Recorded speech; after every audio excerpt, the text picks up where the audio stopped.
At the beginning of the 17th century, the island located at the mouth of a vast tidal river was not yet a city.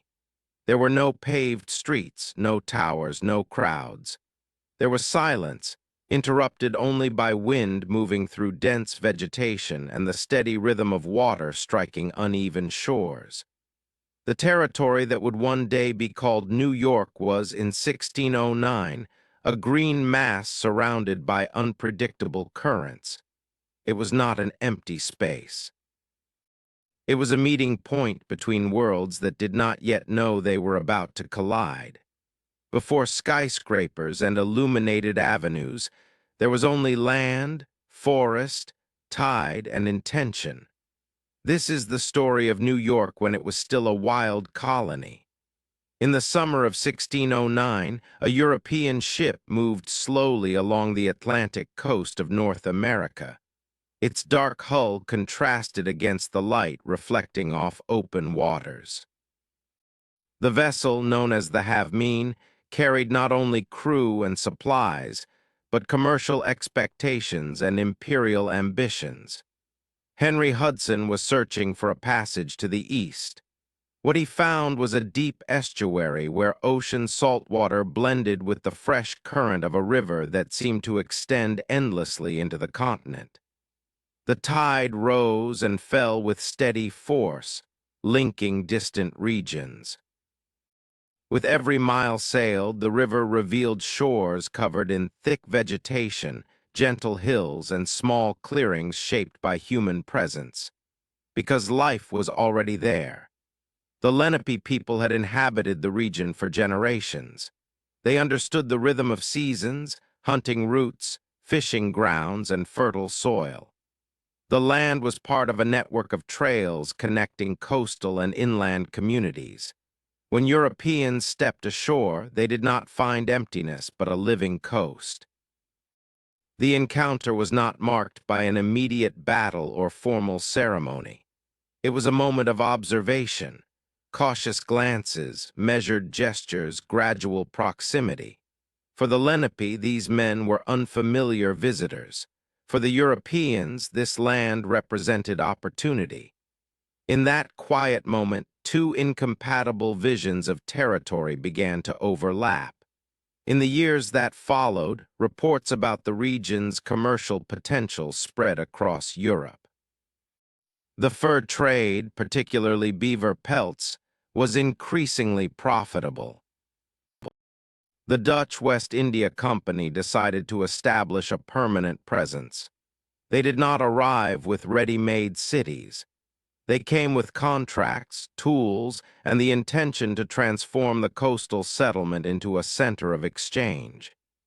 In 1626, Dutch representatives concluded an agreement that, according to European records, secured Manhattan in exchange for trade goods valued at 60 guilders.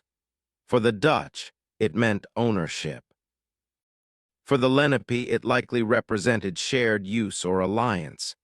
That difference was never resolved, and upon that ambiguity the colony was built. New Amsterdam did not emerge as a carefully planned city. It rose as a collective effort of survival. Manhattan's forests were cut down with iron axes. Ancient trees fell one by one, opening spaces where shadow once dominated. Heavy trunks were dragged across uneven ground and transformed into beams, walls, and defensive palisades.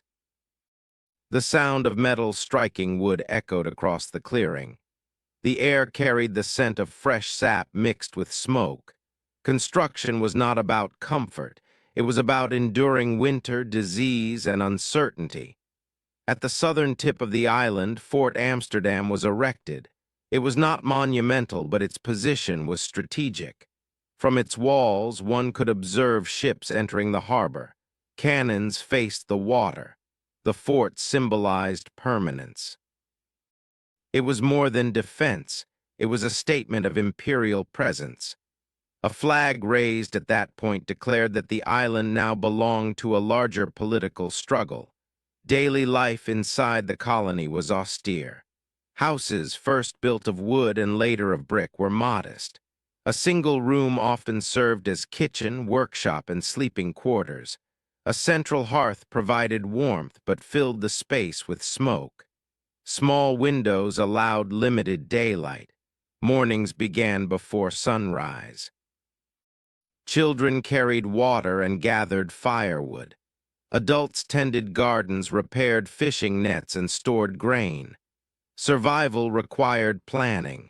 Every season demanded preparation. The harbor grew busier. Ships arrived carrying tools, colonists, and supplies. Barrels were unloaded, ropes coiled, pelts stored for shipment to Europe. Voices in multiple languages echoed between masts and docks. New Amsterdam became a bridge between the interior of the continent and distant markets. With each passing year, European presence grew stronger. Expansion brought tension. As land was fenced and claimed as private property, conflicts with indigenous communities intensified. Territory once used collectively was now defended exclusively. The 1640s saw violence and retaliation. After exhaustion set in, negotiations followed.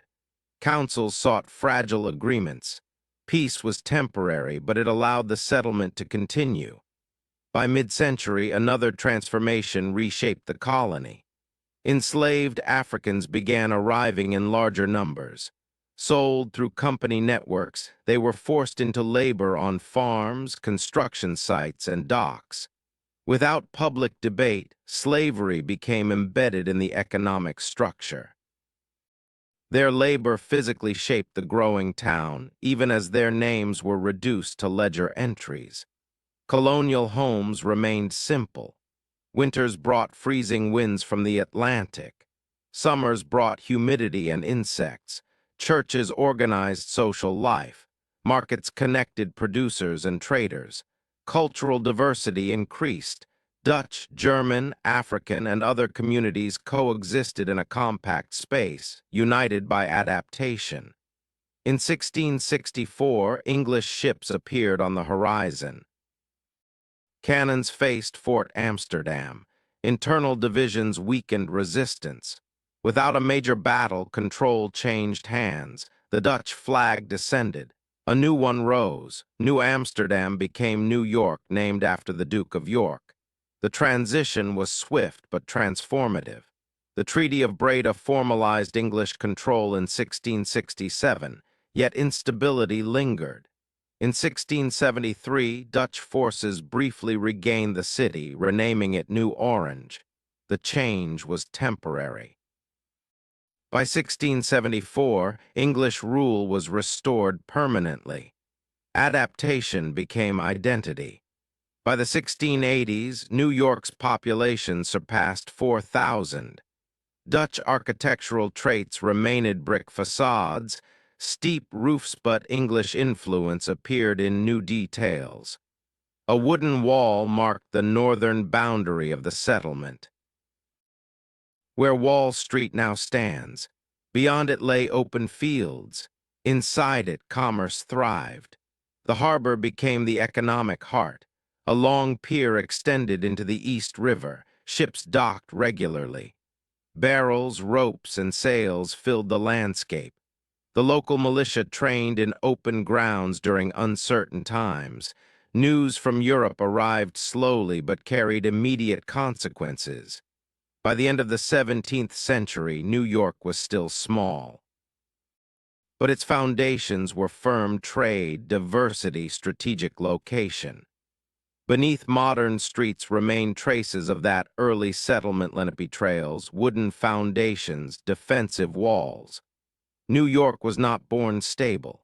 It emerged from exchange, imposition, and adaptation. Every modern avenue rests upon centuries of decisions.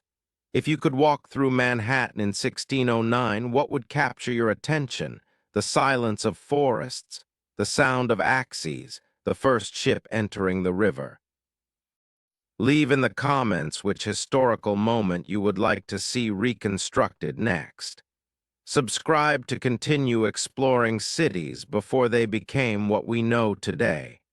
and leave a like so more people can rediscover how the past still lives beneath our feet.